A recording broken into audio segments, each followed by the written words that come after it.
anyhow, enough rambling. We're gonna look to go into a sim review here, and I'm gonna try to go through 2 maps here. We're probably gonna look mainly at Glister,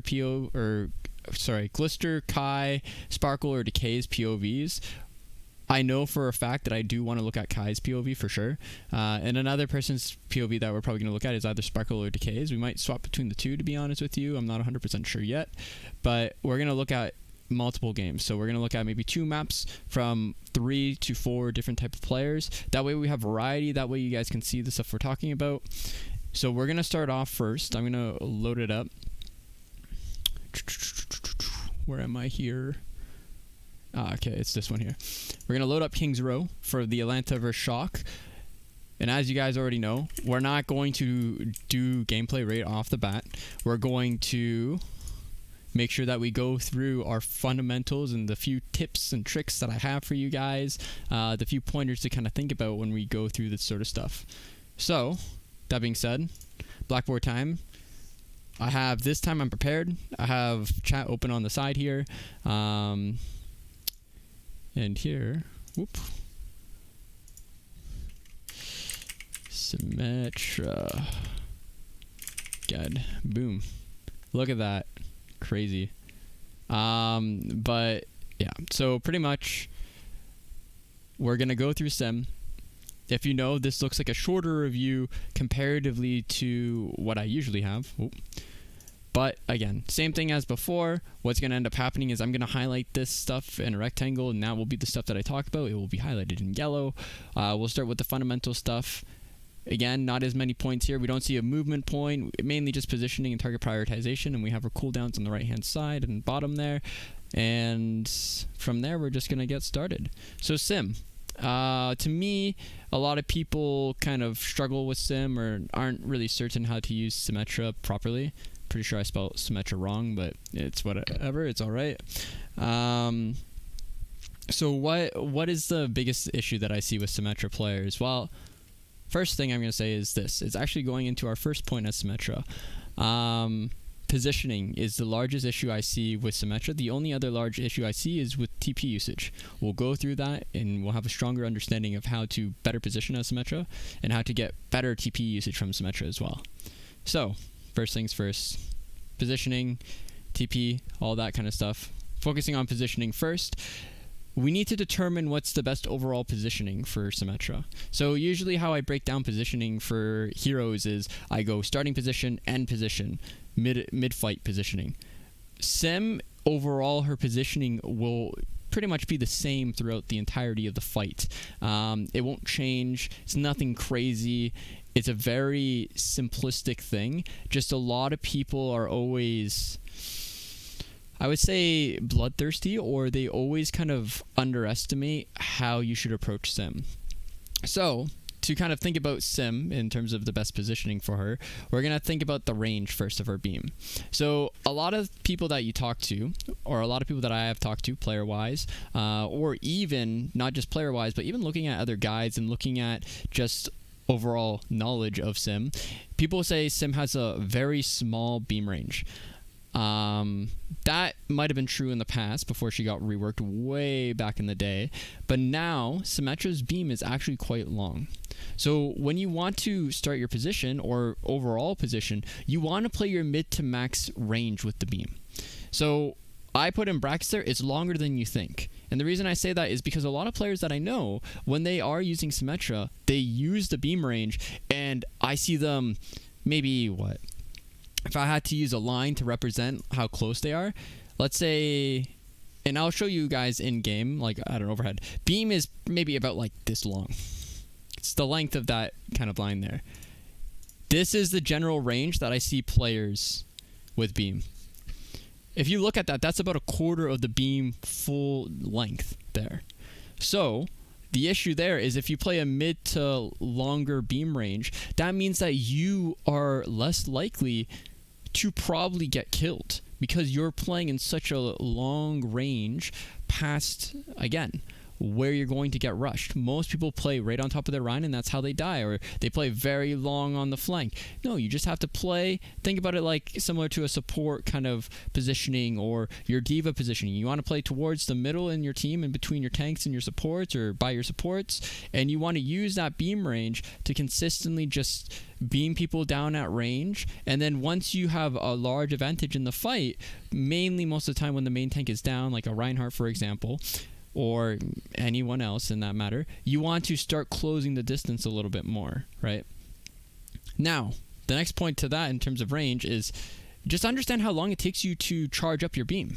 So again, quick kind of logical math, which is, I know not everyone's strong point or not everyone's fun point. It's my fun point. You have 3 different levels of charge. You have the first level of charge, which does not deal a lot of damage. Second level of charge, which deals moderate damage, and the last level of charge, which deals a lot of damage. You do not want to die before you reach the 3rd level. You want to deal maximum damage as much as possible, right? So that means you want to stay alive and try to keep dealing as much damage, whether it's to shields or a specific character, as possible. So that means you want to ramp up. It takes 1.33 seconds per level. So to get from level 1 to level 2, 1.33 seconds. 2 to 3, 1.33 seconds. So that means that you need to try to at least stay alive for around a solid, 3 seconds or so? Not even, like 2.5 seconds. So that means, again, beam range is really important. You need to survive long enough to where you ramp up, and once you ramp up, that will likely determine, you're more in the mid-fight. Then you can see your advantages from there, right? You get a kill, you get multiple kills, you start walking forward. You can close the distance a little bit more, play very close with your beam range. If not, play a little bit longer, right? If you're not full beam range, don't be right close to your Rhine if you're level 1 in terms of the level of beam. If you're level 3, maybe a little bit closer, but not too far. Remember, you want to play that max beam range, which goes into the decay, right? A lot of people are thinking now, based off of the point probably I'm saying, of, well, if you're playing such a long range with your beam, it's obviously maybe harder to hit or harder to track. Well, then at that point, I might be missing shots or something, right? Well, you need to understand from max level of your ramp to the second lowest, right?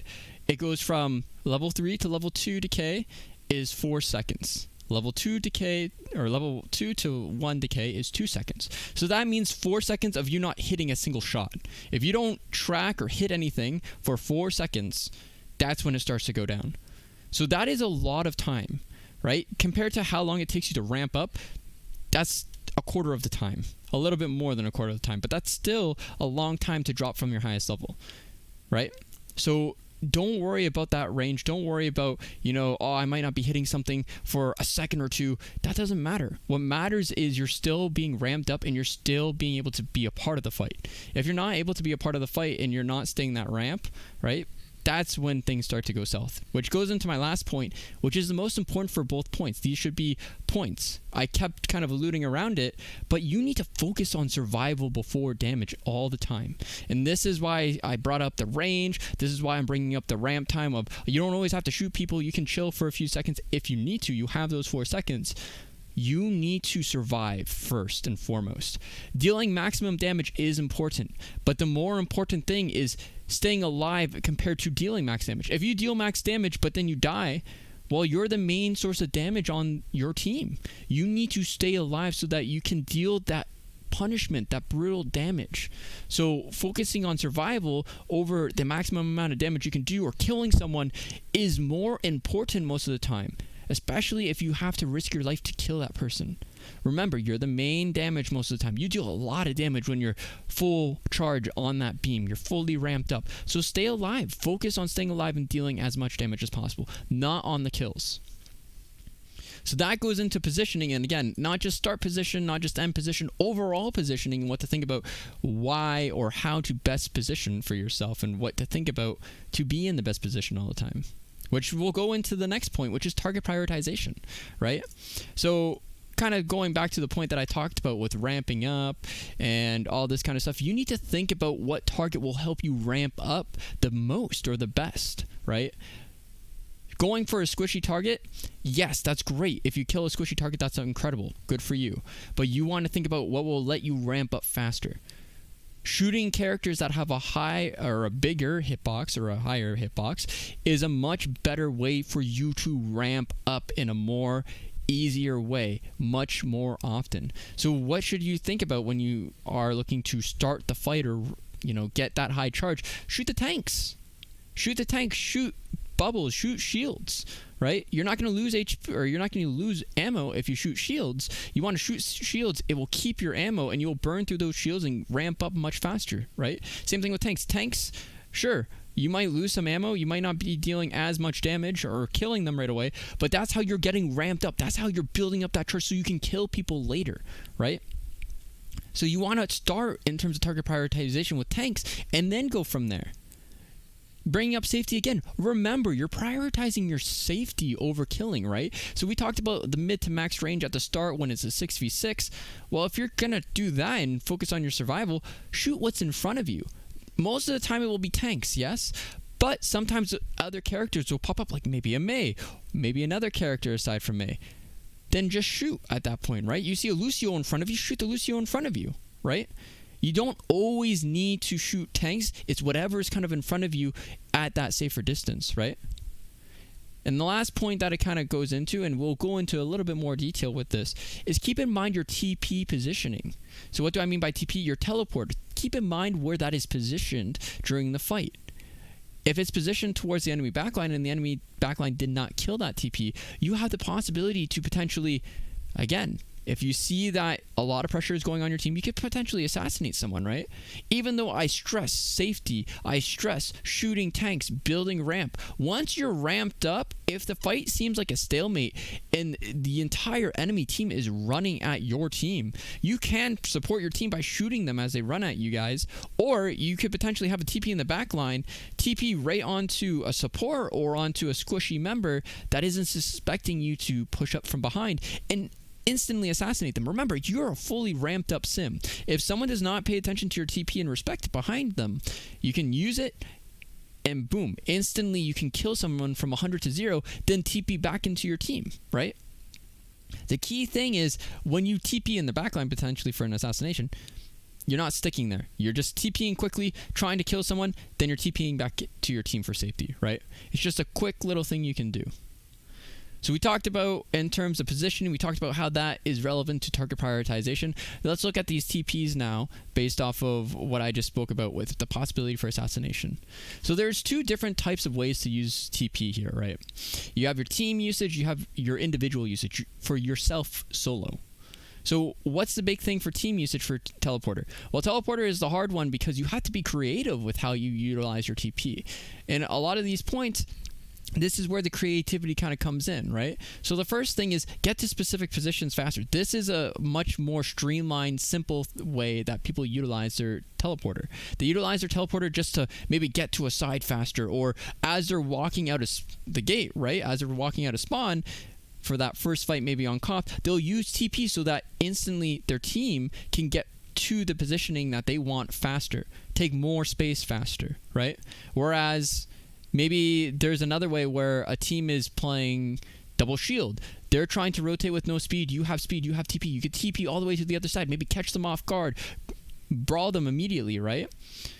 Again, TP to faster rotations are a much simpler way. TP to get somewhere faster is the big way to put it. Faster rotations can be good. These two are the more creative ways which we've seen over the last year be utilized much more frequently.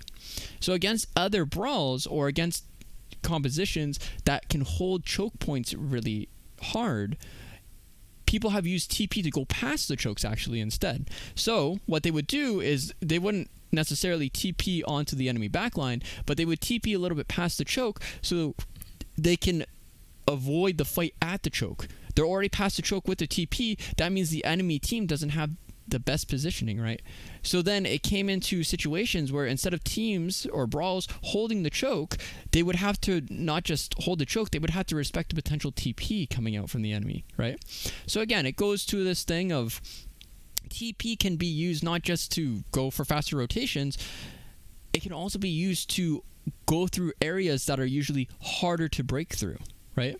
And the last thing to think about for a team overall TP usage is create surprise plays. I call them surprise plays. What that is you TP, maybe you're fighting someone. You put a TP towards the enemy backline. Maybe you're losing the fight at this point. Well, guess what? Ryan just TP'd. He's going for a pin from that TP instantly. Some people won't be able to react unless they knew the TP was already there, or they destroyed the TP, right? Maybe you go for a TP shatter. They're looking one way, you instantly TP, you get a shatter from behind them.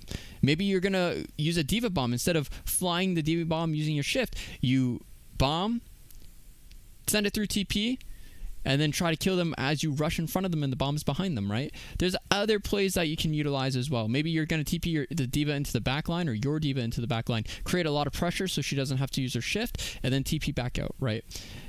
A lot of different ways to just change up the tempo, right?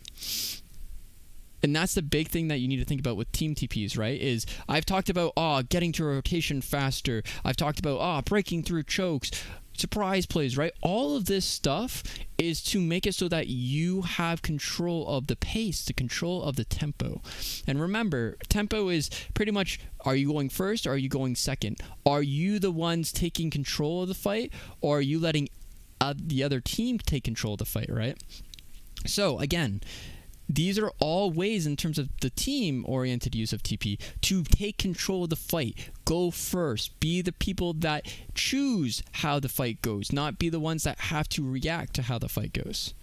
And this goes into solo TP usage, right? I talk about all this cool stuff, being creative, going first tempo, getting that first tempo all the time with team TPs, while solo usage is a little bit more different, right? I'm going to focus on the second point first of turret bomb locations before the assassination, and then kind of tie that in with the assassination. I talked about in target prioritization, depending on where your TP is, you can go for an assassination attempt onto the enemy backline.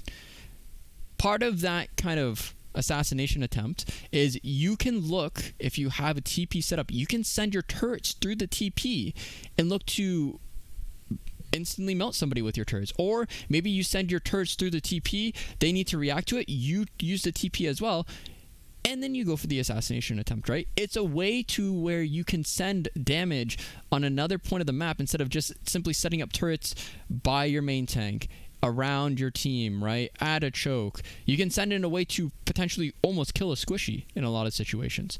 And again, this ties into assassination attempts onto the backline, because you can use the turret or a turret bomb, so sending multiple turrets through a TP and sending your sim through a TP to try to kill someone that's squishy in the backline.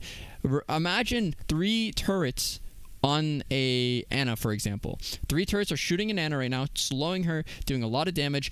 Then you have a sim roll up through the TP, level 3 charge, so fully charged, fully ramped up, shooting you.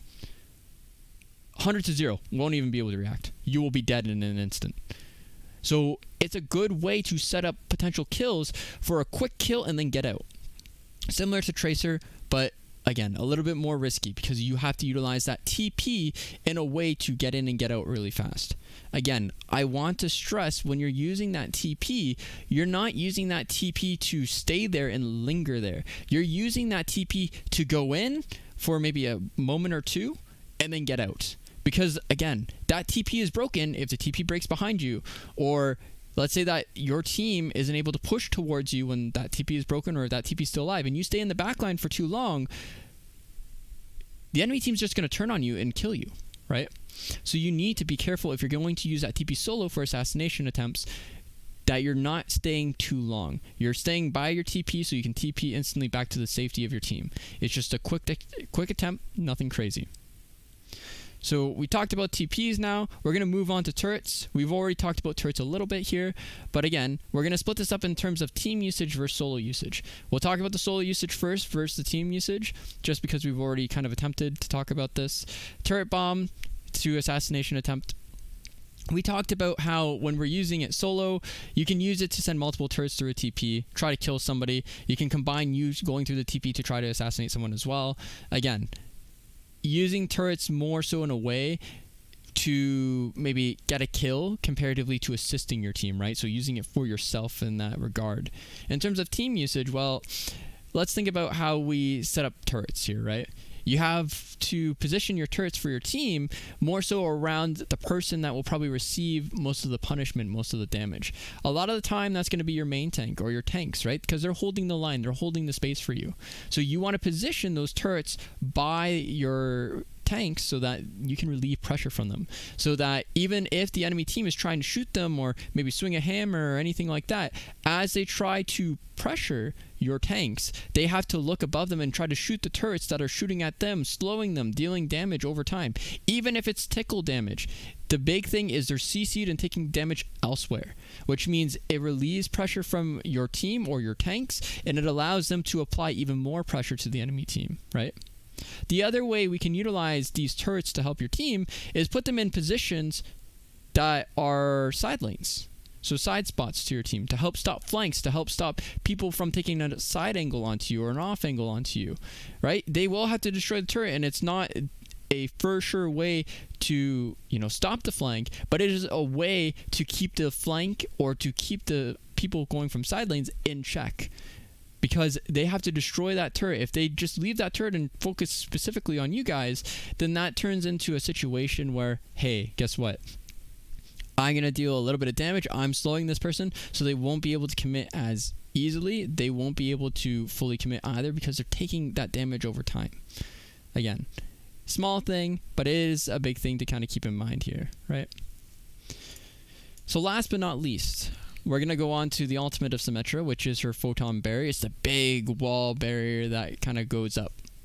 So, Photon Barrier. Again, a lot of people think of this as like a one-off thing. You use it to, as a big shield. Well, there's other ways you can think about Photon Barrier in a little bit more of a specific scenario. Instead of just using it as a shield to block damage, well, the other way you can think about it is you can block off your opponent's healing. So if you want, what you can do is you can force a fight, put the Photon Barrier behind the tanks while they're fighting, and that forces the supports now from the enemy team to either go past the shield, or enemy tanks have to go backwards so that they can get heals, right? So the Photon Barrier can be used not just to deny damage from the enemy team, but it can deny the healing to allow you to have an advantage in the fight without even having to deal any damage, you have to deal damage, but without having to really do more, right? Without having to deal with the supports or anything like that. Again, many of the situations that it's used is extra cover, but to be more specific, it can be extra cover in open areas, right? So I refer to that as a stalemate, because if you have a shield in the middle, right, you can use it as two ways. You can push past your own shield, or you can use it to stay in an open area, contest for a longer period of time, which will make it so that, again, the enemy can't really do anything. You have a little bit of an advantage because you can go back and forth from the cover, but unless they push you or they stay around that shielded area, it results into you getting more time. And that can be really good. Let's say you have let's say that you have control of the point, right? Specifically for Koth. If you have control of the point in Koth, they have to push you off that point. That means more time and more capture percentage for you guys, which is really good, right? It's the same thing, for example, payload maybe. Maybe on payload, they need to contest the cart because it's just about to capture. Well, they can't get off now. They're in a poor position based off of the barrier's positioning. You're forced to fight them. They have to fight that area in order to stop you from capping, right? Again, can be used as a stalemate, but can also be used as advantageous areas. The main way that it's used. The other way to utilize Photon Barrier is a little bit more while the fight's going on instead of at the start, compared to both these points. You can use it to restabilize the fight. So what do I mean by that? Let's say that your main tank dies. You have no shield anymore. You have no one to hold space. You can use that Photon Barrier as a way for your team to hold space, right? Instead of taking damage or any kind of healing or anything like that while the enemy pushes, you can use it to block healing again, or you can use it as a way to hold space without a shield, without your main tank shield being up or anything like that, maybe a Sigma shield being up. So then at that point, it forces your enemy to have to commit past the shield in order to kill you, or it forces them to have to respect your shield, right? And in those scrappy situations where it's a 4v4 or not, maybe it's a 6v5 in favor of the enemy team and they're low HP, it forces them to have to double or rethink about pushing through that shield, right? The shield wall. All right, so we talked about Sim.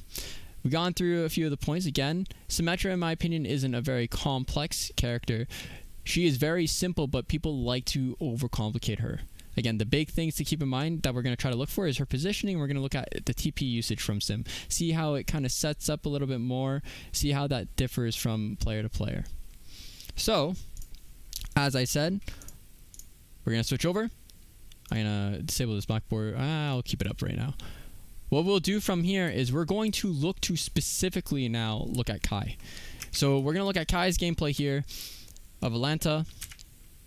Same stuff as before. I'm going to activate my sound because I disabled that a second ago. Whoop. Dope. Alright, so what we're going to do here, guys, like I said, is we're going to look at Kai. I'm going to play this at 1.0 speed. I'm going to commentate as we watch the play happen live.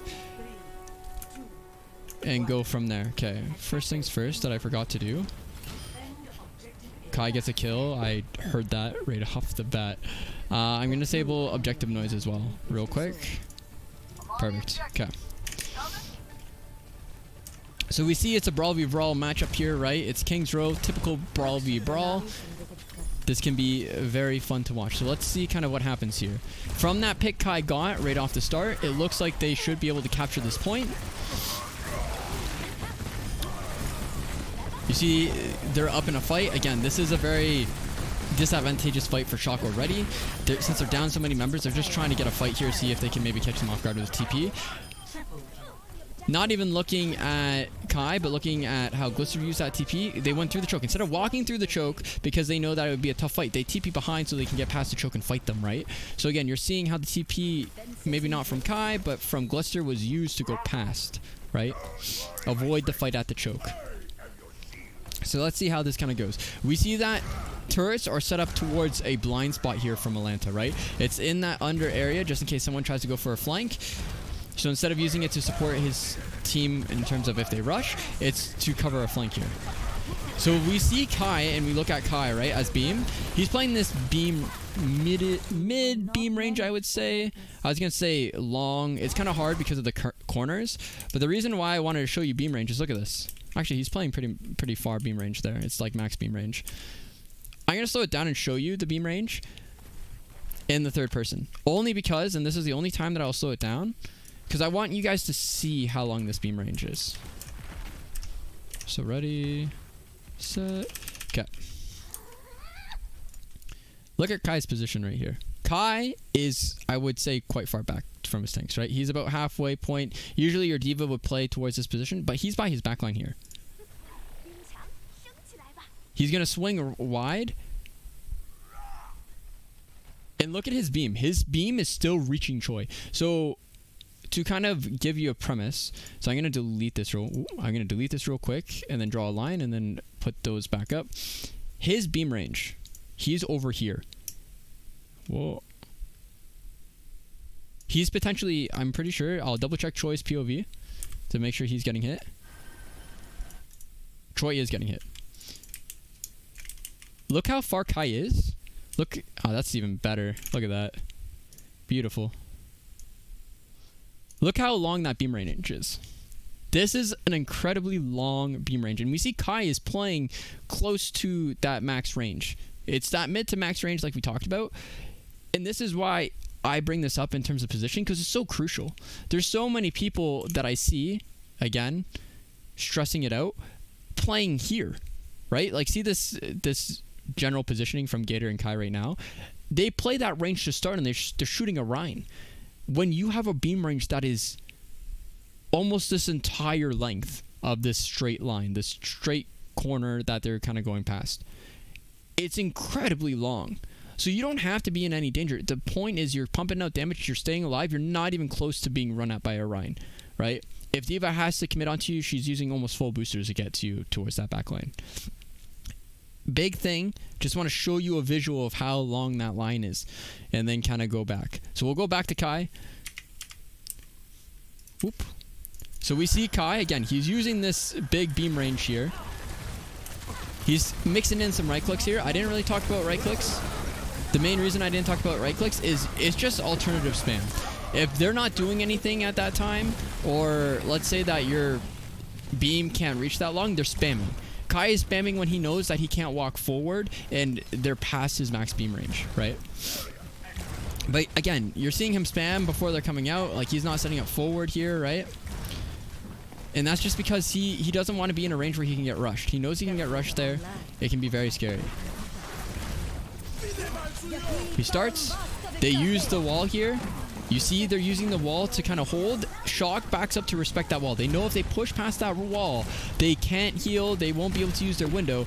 So that's why they're simply kind of backing up there and waiting out the cooldown. From there, you see again, Kai, he's blocked by the wall, but you see this beam range. Look how long it is. He's not even past the corner, and he's instantly killing these guys. We see a TP towards the backline. 2 turrets went through that TP. He instantly tries to assassinate someone as the blizzard's going down. He catches out Violet, and he's able to kill Violet. Again, key thing I want to bring up here, beam range. He's playing that max beam range a lot of time. He's using TPs in areas that could be detrimental to fight in. So you saw him TP towards that top side there, and that's because he doesn't want to get stuck at that corner. He wants to be in an area where if Shock wants to fight at that corner, they go past that fight. They're putting a fight in their terms, in their distinction, right? And that's a key thing with Brawl. You want to make sure that you're deciding the tempo there. You see him going top. He's just farming his beam. He's staying by his TP so he can get out quite fast, quite easily. And now they know that they don't really have a good fight here with that wall, or the shield wall, so they're backing up, they're respecting it. Now they're going to push in. And again, he's just spamming with his right click right now because he knows it's not safe to left click. Puts TP, puts a few turrets through the TP. Again, using it as a way to pressure potential people in the back. They have to respect the turret. Just playing that max beam range. You see that even though Ryan isn't focusing on him, he's backing up so that he can create some distance from him and the rest of the guys from Shock. And look at that. He's playing quite far range. He's playing to survive there. He could have moved a little bit more forward so that he could potentially track Kai much more easily. But again, he's playing that long range, and you see, from him playing that long range, it's very hard for Shock to be able to close that distance onto them, right? We see a turret bomb go out. He tries to go for an assassination. Unable to get it. He forces multiple members back because his team has an advantage already. Uses TP back, go back to his team instead of playing that forward position. Again, he's focusing on living. He's not focusing on anything else. And again, as they walk in, even though he's not getting pressured first, there is the Reinhardt. He's repositioning himself so that he is not being caught so that he could get run at or brawled. Again, we're seeing a lot of assassination attempts on the Violet there. Barely is able to not get him there. Again, the power of 1 or 2 turrets plus max range sim. It's absolutely crazy. It can, again, like I said, 100 to 0 real fast. You saw how fast Violet's HP went there. He almost died practically there within 2 seconds, right? We see a TP, we see a few turrets go through. He goes for assassination attempt, gets FD God, sorry, to half HP. We use a shield to re-engage here. He's using his own shield in a way to be able to play that max range, not take too much damage. Even though Gator was frozen, he was able to support Gator for quite a bit of a long time there. Gator ends up still going down because of the blizzard, and he wasn't on the other side of the wall. But Kai was able to still suppressing fire for Gator for quite a long time there. Again, overall, we're seeing great stuff in terms of the positioning. We're seeing he's focusing on surviving first and foremost. We're seeing the ideal TP usage from him for his team, for himself, right? We're seeing some great usage in terms of assassination attempts here, right? So instead of taking the fight on cart, they're trying to go past the fight on the cart. They go top left. Top left forces Shock to go backwards.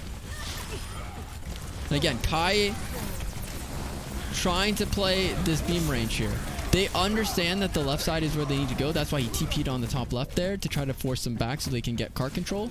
In terms of looking at his, again, his left click and right click usage, because I didn't touch upon it too much, we're seeing a lot more left click than right click. Again, it's 80% to 20, I would say. 20% of the time he's shooting this right click when there's nothing else for him to do at this current time. When there is stuff to do, the other 80%, that's when he's left clicking.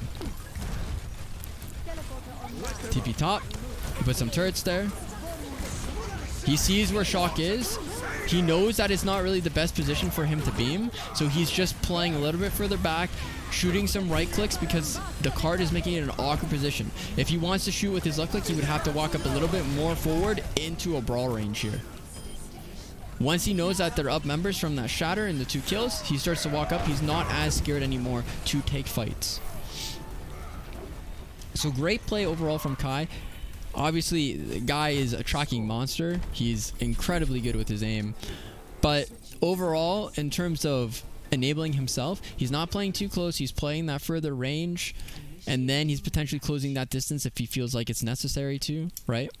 But starting off safe, building up that ramp charge. Again, looking at the targets he's killing, unless he's going for assassination attempts with that TP, it is quite a...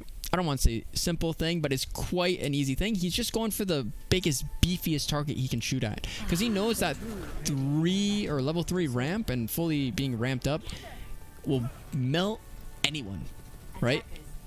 Literally melts anyone. We see how fast squishies go down when there's just beam on them. They almost instantly just vaporize.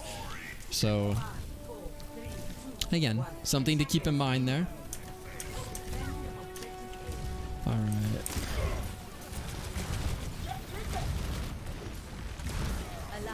Alright, we see that the turrets are set up to potentially support them at that fight there. Shock using a TP to go past the statue there. They don't want to take the fight at the statue. They want to take the fight at their own terms.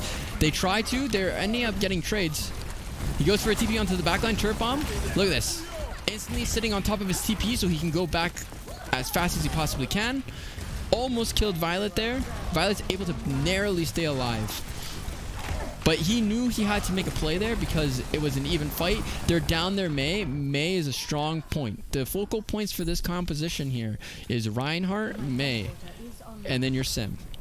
If one of those 3 go down, especially the first 2, that means that the enemy team can rush you very easily. So he knew he had to make a play. He tried to kill Violet. He was super close. I think if Violet was in TP or in turret range, turret would have killed him.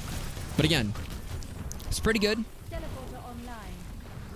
They're looking to hold the choke and they have TP set far back. Why is TP set far back? Because if Shock tries to go for a TP play past the choke, they can be in a better position to approach that fight. So he's doing a great job setting up a TP in case Shock goes for that. And look at that. Ready? He's in a position. He can back up if he needs to with that TP. He decides he's in a safe position instead. So he decides to quickly just use his own ult to cancel out Shock's ult, using it as his cover while Gator looks to swing a little bit more.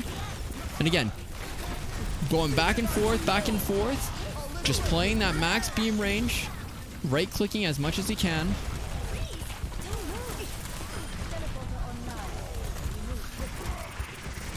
And he's just going on to Violet here. That fight was pretty much over towards the start. Right when they got that first kill, it was over. But again, you're not seeing this guy move super far forward. He's pretty much staying stationary in the same positions. Only thing that could have changed there is he could have TP'd back towards... what? Towards the back corner there where he's putting his TP right now, if he felt like he was in more immediate danger, right? Since he felt like he wasn't in danger and he wasn't in a position to get rushed, he decides not to TP. Again, safe position. He's mainly just focusing on beaming because he knows he's safe. He walks forward because of Gator going for the shatter there. And now he's just trying to get better LOS. Again, he's walking a lot closer to Gator here because he knows that he's safe. There are up 2 members here. He can play a lot closer. Doesn't have to start in that safe position. Building that beam quite well. Just farming tanks like normal. Alright. TP's in the same position, same thought process applied. Turrets towards the right in case they try to go for a quick rotation. Wall off the left side, go for a library rotation. As they TP behind, instead of Atlanta trying to TP to take the fight, they decide to flip because they have cart advantage. Kai instantly goes back towards Shock spawn side of the cart because he knows that's the safest position. Even though he won't be able to shoot that well, he knows it's the right position. To try to retake the fight, they TP past the choke to fight. They have the better kind of positioning to fight. They look to fight Shock. Shock don't have a TP to flip again. it becomes an instant advantageous fight from Rain, because Rain is able to just easily force them to look both ways. They aren't able to react properly to that TP play. And again, Kai just playing this beam range, ends up getting shattered and pinned. But overall, how that was approached from Kai, the TP, the positioning, going for potential, again, prioritizing his life over doing as much damage as possible, getting that charge up, great play from him. The best he could have played that, to be honest with you.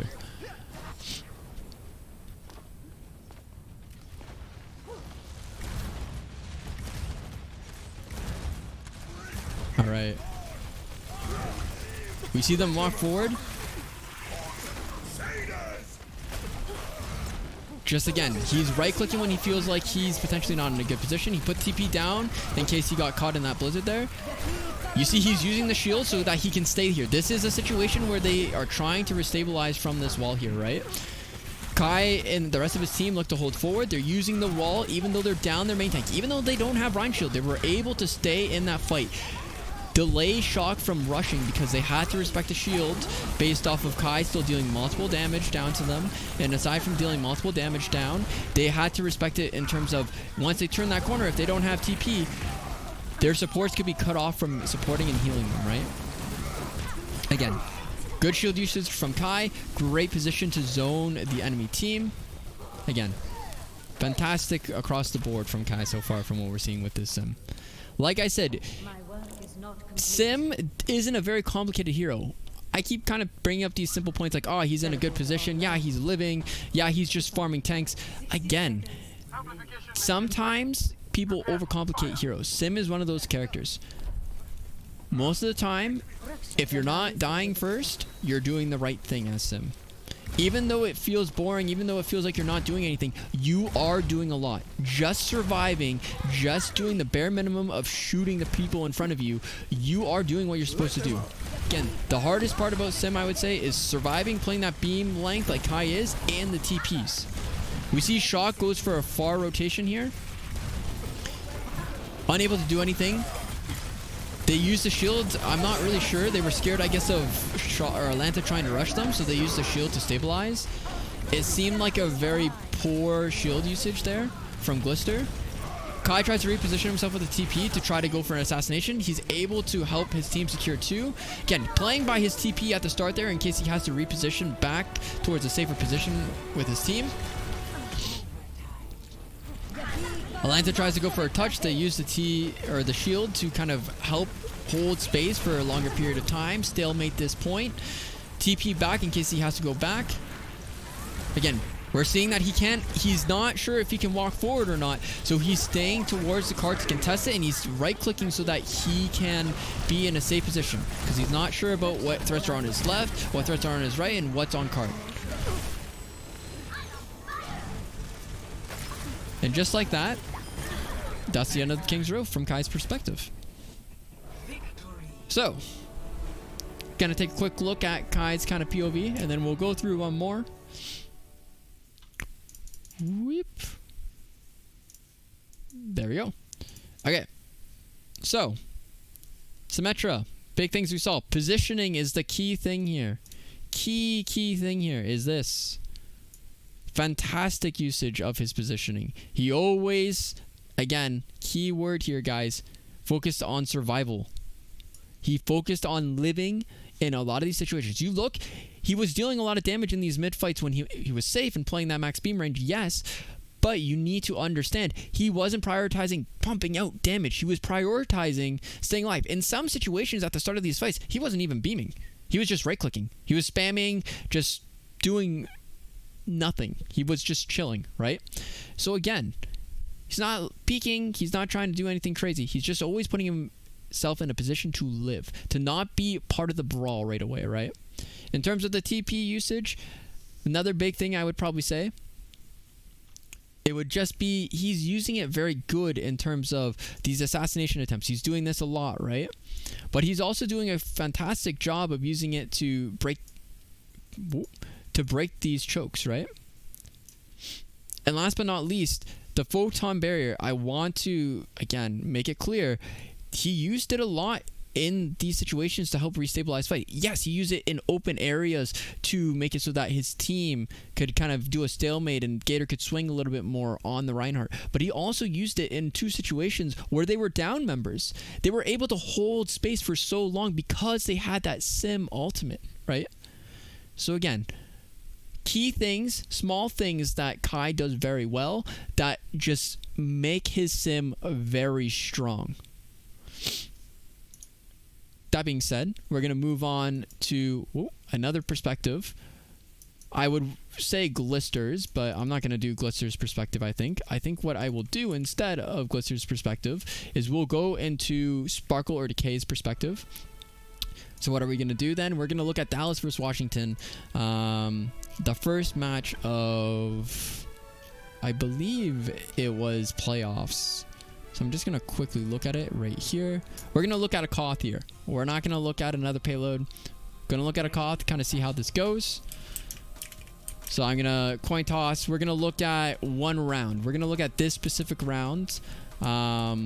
Maybe the full map, but we're going to look mainly at this round here, Control Center. This is a big map where Sim is used and Brawl is utilized here. Again, main reason is because it's close quarter, right? Just so that you guys can tell that I'm not trying to jerk you around, I mean it really with this beam range. We're gonna look at both these Sims and see their positions, right? So right off the bat, I'm gonna pause and I'm gonna go back a few seconds, sorry. Just when the wall is broken, I'm gonna pause. Okay. Wall is broken. I'm going to go into a perspective where people can see everything. Okay. Just going to delete this, and I'm going to do 2 lines here. Look at Sparkle right now. He's playing max beam range here. Right? Now I'm going to unpause, and we're going to look at Decay in a quick second. So I'm going to slow this down to 0.5. Decay is stuck in the choke here, yes. But look at Decay right now. Watch him as Meg walks forward here in a moment, I think. Not really. But still, a good way to kind of look at it. You're seeing he's farming tanks, and he's trying his best to play the max beam range. Sparkle knows that they're up, so Sparkle is now playing, instead of the super long beam range, he's playing a mid beam range, right? Probably shouldn't use blue. I'll use pink here. Right? If you look at this distance is more medium range than it is this super long range from Decay, right? Again, we'll play this fight out just a little bit more. It's going to be a re-engagement coming out from Washington in a clear moment. Whoop. Again, looking at where these Sims are, Sparkle is a little bit closer, in my opinion, than he should be, in truthfulness. But generally speaking, looking at these Sims, they are playing that mid to long range. They're not going past the mid to long range. They're doing the mid to long range, right? Okay. I'm going to look at Decay's POV again. I know I didn't look at his POV that whole fight, but I wanted to just show you again, reiterating the point, play your max range. It is a longer range than you think. Sparkle was not even close to that choke. He was halfway to that choke, and he's beaming people at that choke. Right at the stairs there by that mini. Like, that's crazy range. Not a short range. It is a very long range. So keep it in mind.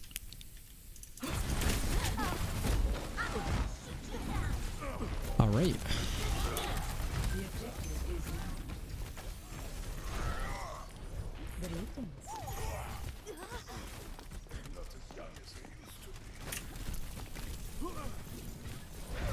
So now we look at these two teams, right? We see that Dallas isn't hard holding that choke. Again, they're respecting the TP from Decay here. They know that it's up. They can TP past that choke anytime. As they walk up, he put down the TP so that they would be ready for that fight.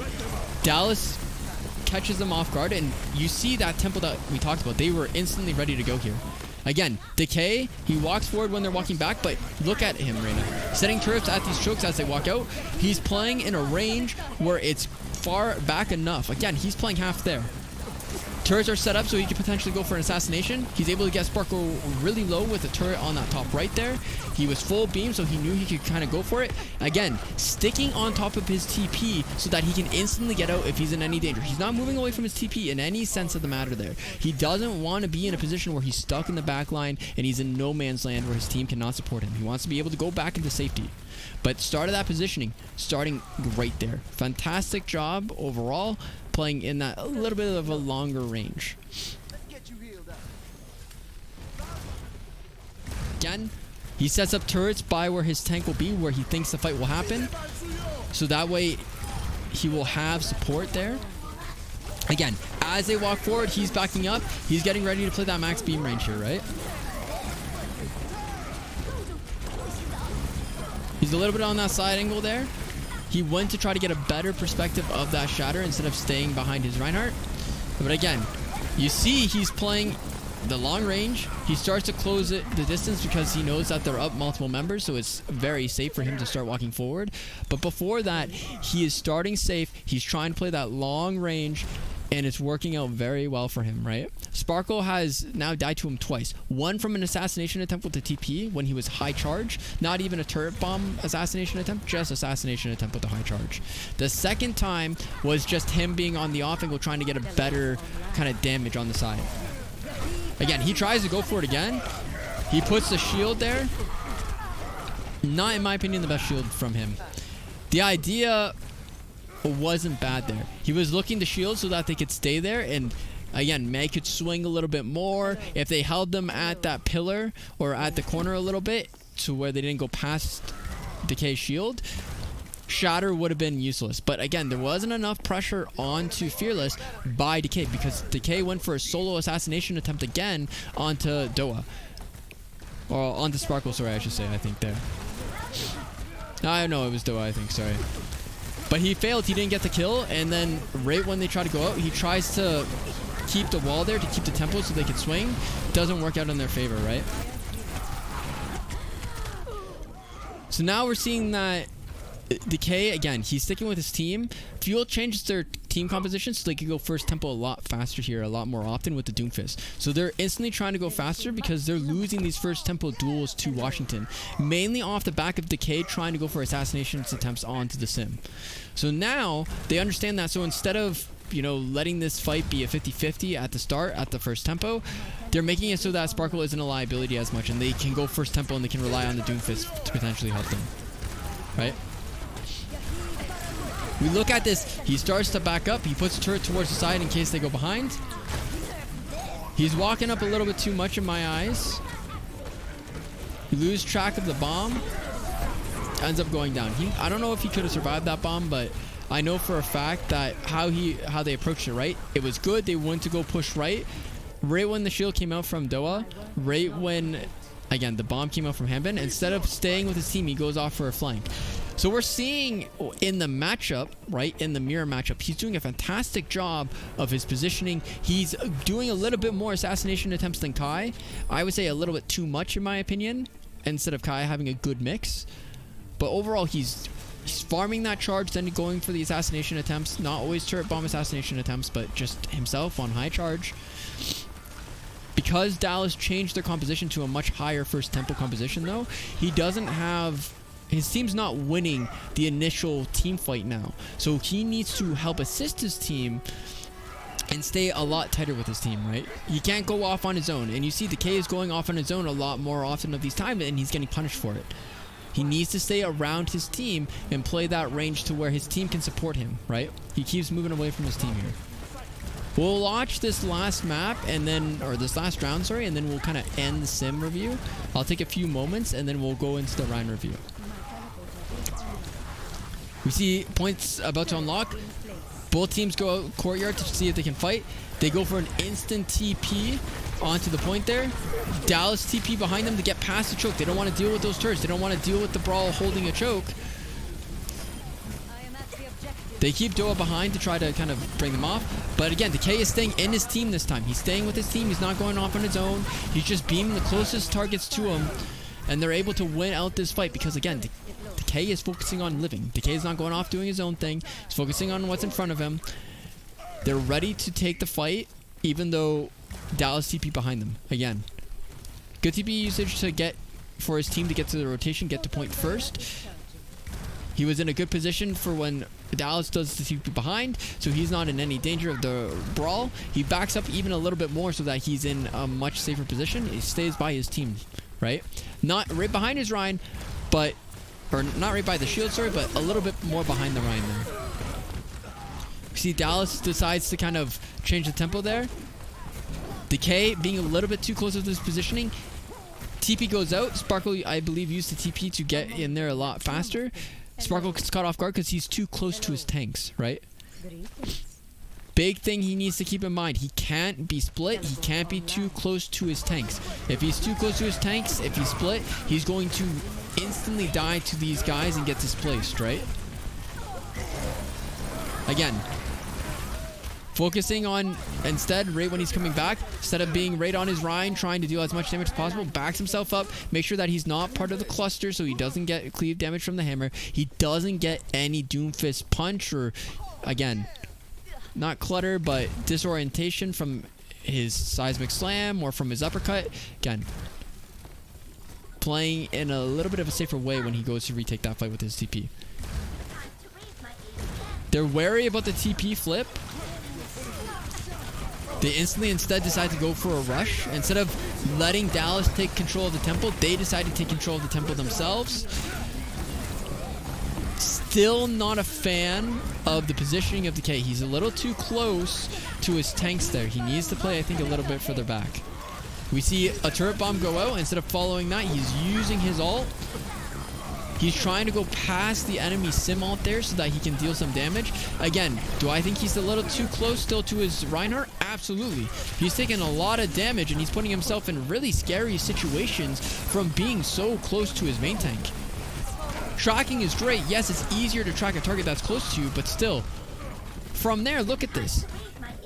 Instead of playing close to a Lucio or close to a Mei, like a little bit further back, he's allowing himself to get rushed at, and he's just trying to track them and hope that his team cleans up the extra damage that he's doing there, right?